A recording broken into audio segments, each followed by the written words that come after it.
வாங்க நேயர்கள் அனைவருக்கும் வணக்கம். நல்லா இருக்கீங்களா? நாங்கள் நல்லா இருக்கோம். நீங்கள் எப்படி இருக்கீங்க?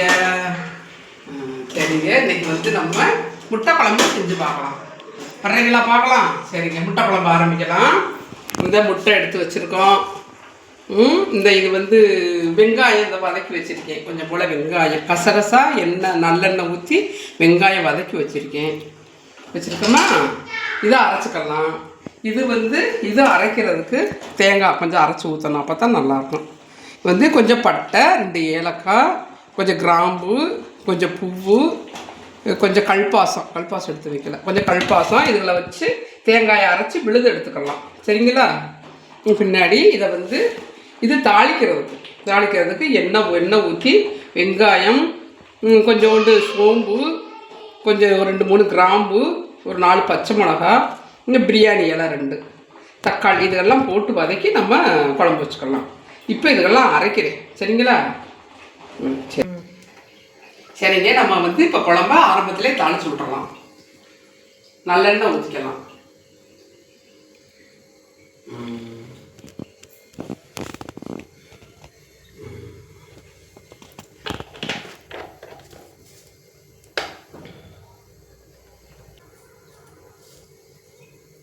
நம்ம கடவுள் உளுந்த பருப்பு போட்டுக்கலாம். போட்டாச்சு.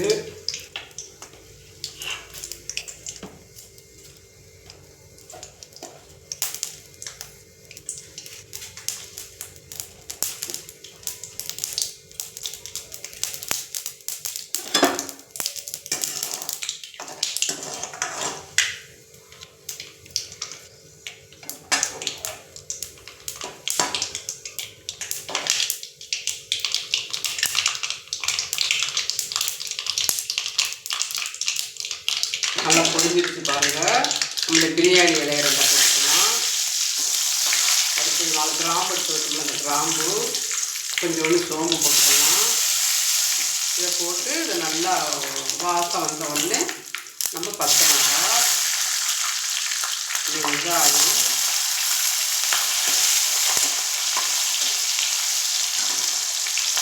தக்காளி,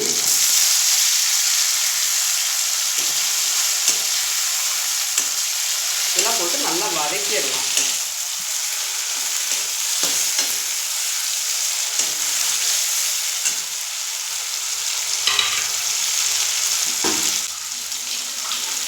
போட்டு நம்ம வதக்கிடலாம்.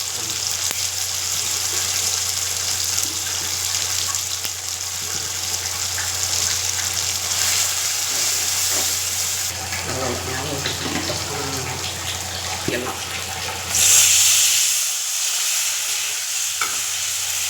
தண்ணி ஊற்றி நம்ம வெங்காயம் அரைச்சி வதக்கி வச்சுருந்தோம்ல விழுது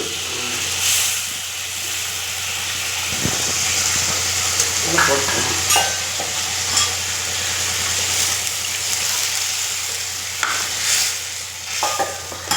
நல்லா குழம்பு நல்லா நிறையாவே வைக்கலாம். அதில்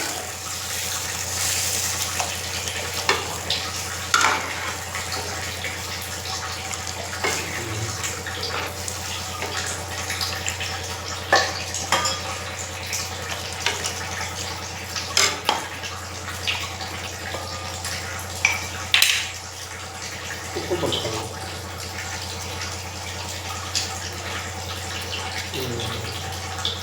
உப்பு போட்டுக்கலாம்.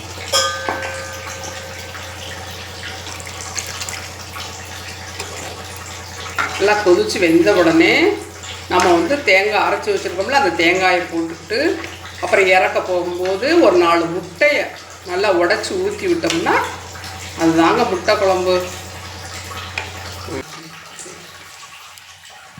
ஒரு 10 நிமிஷம் கொஞ்சம் நல்லா கொஞ்சம் கொதி வந்துருச்சுங்க. நம்ம வந்து நம்ம அரைச்சி வச்சதுல தேங்காய் தான் நம்ம ஊற்றி விட்டுறலாம்.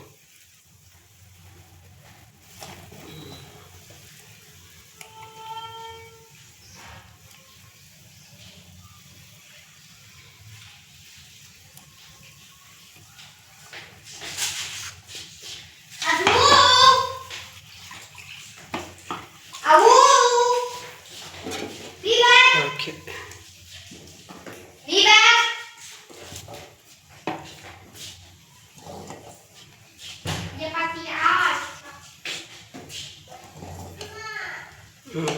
தேங்காய் ஊற்றியாச்சு. இன்னும் கொஞ்சம் கொதிக்கவும் நம்ம முட்டையை உடச்சி ஊற்றிக்கலாம். நல்லா கொதிச்சிருச்சு பாருங்கள், நல்லா கொதி வந்துருச்சு. இறக்குற பக்குவத்தில் இருக்குது. நம்ம இறக்க போகும்போது கொஞ்சம் அடுப்பை கொஞ்சம் கம்மியாக வச்சு நம்ம இந்த முட்டையை உடச்சி ஊற்றிடலாம்.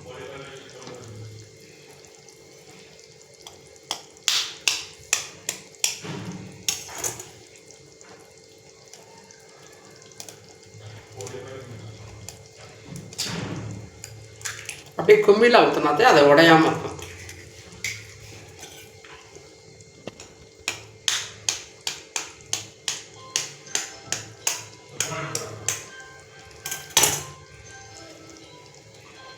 இப்படி உடச்சி ஊற்றி வச்சா தாங்க அது முட்டை குழம்பும் நல்லாயிருக்கும்.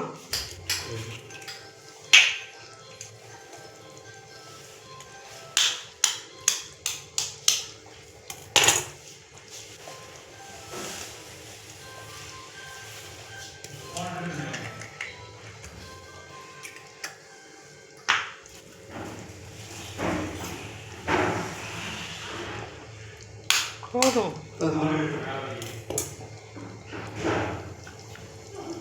இப்போவே வந்து கிட்டனம்னா உடஞ்சிடும். அதனால் கொஞ்சம் அப்படியே இருக்கட்டும். வச்சு ஊற்றணுங்க.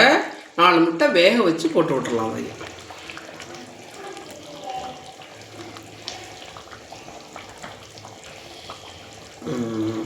முட்டை குழம்பு ரெடி ஆயிடுச்சுங்க. இன்றைக்கி வந்து முட்டை குழம்பும் முட்டை ஆம்லேட்டும்.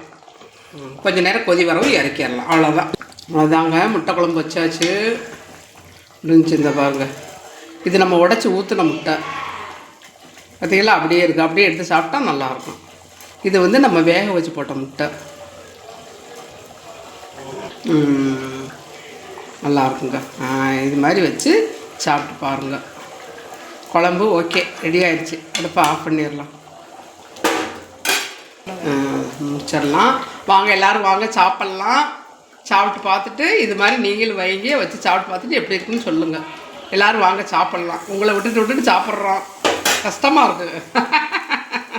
ஒரு நாளைக்கு எல்லாருக்கும் விருந்து வைக்கணும். வாங்க ஃப்ரெண்ட்ஸ் எல்லாம் வாங்க, நம்ம முட்டை குழம்பு வச்சோம். முட்டை சாப்பிட்லாம். இது பாருங்க, முட்டை உடச்சி ஊற்றின முட்டை. இது வந்து வேக வச்ச முட்டை. ஒரு ஆம்லேட் போட்டிருக்கோம். இப்போ கொஞ்சம் சாப்பிட்டு பார்க்கலாமா எப்படி இருக்குன்னு? நல்லா இருக்குங்க. இந்த ஆம்லேட்டு இதுக்கு நல்லாயிருக்கும் சாப்பிட. இதுக்கு சைடிஷ்ட்டு வந்து ஒரு வாழைப்பழம் சாப்பிட்டா அதுவும் நல்லாயிருக்கும்.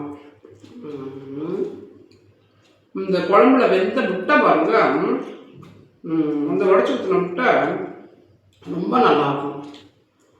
தனியாகவே சாப்பிடலாம். இது வேக வச்சு போட்டிருக்கோம் அந்த முட்டை.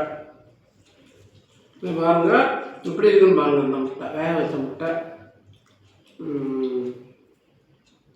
இதுவும் நல்லா இருக்கும். உப்பெல்லாம் நல்லா பிடிச்சிருக்கு, நல்லா இருக்கு. வாங்க சாப்பிட. நீங்களும் ஒரு முறை செஞ்சு பாருங்கள். சப்ஸ்கிரைப் பண்ணுங்கள். ஓகே, பாய்.